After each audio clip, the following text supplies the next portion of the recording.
Assalamualaikum warahmatullahi wabarakatuh. Apa kabar anak-anak? Pada kesempatan kali ini kita akan belajar pada tema 2, udara bersih bagi kesehatan. Subtema 3, memelihara kesehatan organ pernapasan manusia, pembelajaran pertama. Tujuan pembelajaran kita hari ini, yang pertama, kita akan belajar untuk mengelompokkan informasi berdasarkan aspek apa, di mana, kapan, siapa, mengapa, dan bagaimana. Yang kedua, kita akan mencari tahu cara memelihara kesehatan organ pernapasan manusia. Masih ingatkah kalian dengan adik Simba?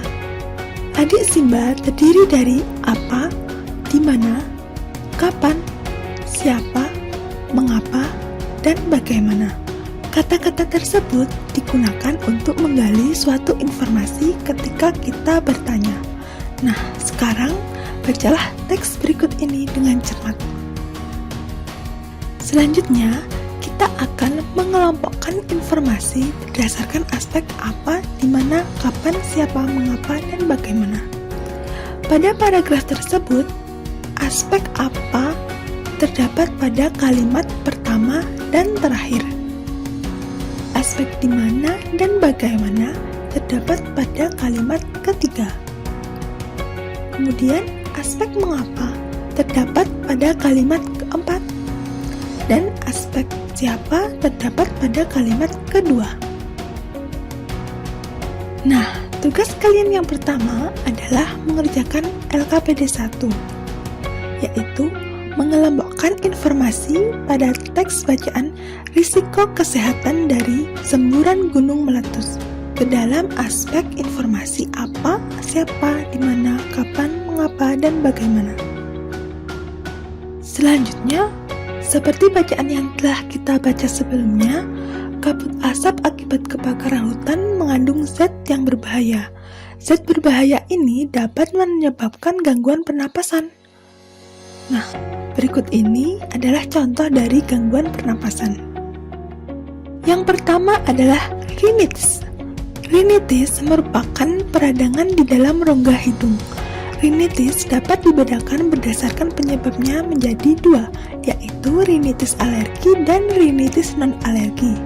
Rinitis alergi atau sering disebut dengan high fever merupakan alergi terhadap alergen, seperti serbuk sari, tungau, debu, atau bulu binatang peliharaan.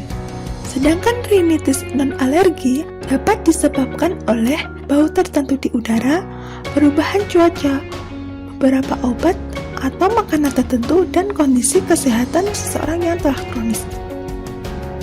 Yang kedua adalah anosmia. Anosmia merupakan kondisi di mana fungsi penciuman pada hidung hilang sepenuhnya. Kehilangan fungsi penciuman dapat memberikan beberapa dampak seperti kehilangan nafsu makan yang mengakibatkan penurunan berat badan, kekurangan gizi, atau bahkan depresi. Penyebab utama kehilangan fungsi penciuman adalah karena flu. Penyebab lainnya adalah sumbatan pada hidung atau usia seseorang yang telah tua. Yang ketiga adalah laringitis. Laringitis terjadi ketika kotak suara atau pita suara di tenggorokan mengalami iritasi atau bengkak. Laringitis terjadi karena infeksi virus, misalkan pilek atau flu. Pembengkakan di pita suara ini dapat menyebabkan gangguan suara seperti suara menjadi terdengar serak. Yang keempat adalah epiglotitis. Epiglotitis adalah peradangan dan pembengkakan pada epiglotis yang disebabkan oleh infeksi atau cedera tenggorokan. Penyebab epiglotitis adalah infeksi bakteri, jamur, atau virus. Yang kelima adalah sinusitis. Sinusitis merupakan peradangan pada sinus atau rongga di sekitar saluran hidung. Kondisi ini akan mengganggu aliran cairan dan menyebabkan menumpuknya lendir, sehingga kita akan kesulitan bernafas melalui hidung. kita perlu menjaga organ pernapasan kita agar terhindar dari gangguan pernapasan. Berikut ini adalah cara memelihara organ pernapasan kita. Yang pertama adalah berolahraga secara teratur. Rutin berolahraga adalah cara menjaga organ pernapasan yang sangat efektif, sebab dengan aktif bergerak, sirkulasi di dalam tubuh akan berjalan dengan lancar sehingga kita akan tetap sehat. Yang kedua adalah mengonsumsi makanan yang sehat dan bergizi seimbang. Mengonsumsi makanan bergizi juga berpengaruh terhadap kesehatan organ pernapasan, karena orang yang kekurangan nutrisi terbukti lebih rentan mengalami berbagai gangguan pernapasan. Yang ketiga adalah banyak minum air putih.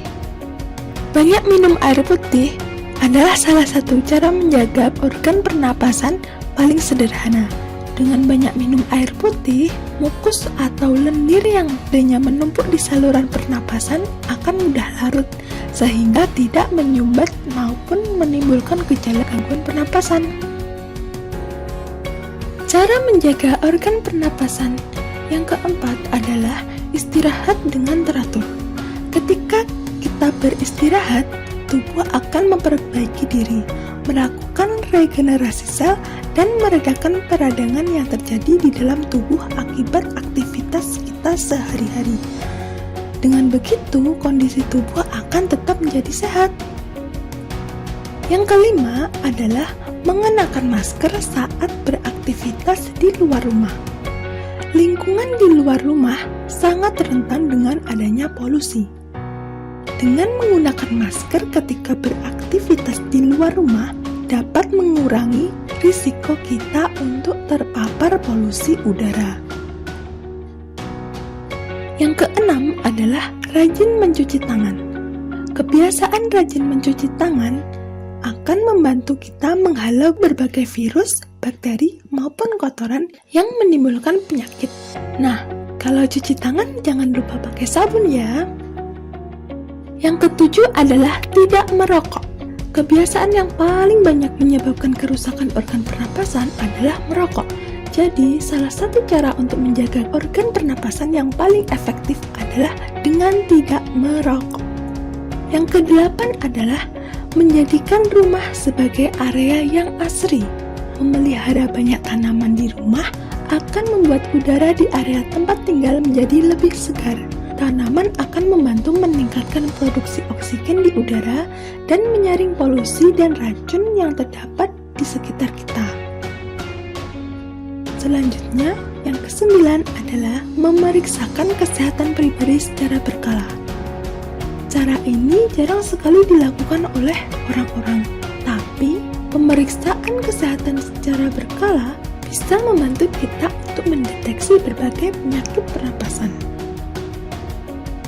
Nah, tugas kalian yang kedua adalah mengerjakan LKPD 2, yaitu membuat bagian tentang cara memelihara kesehatan organ pernapasan manusia.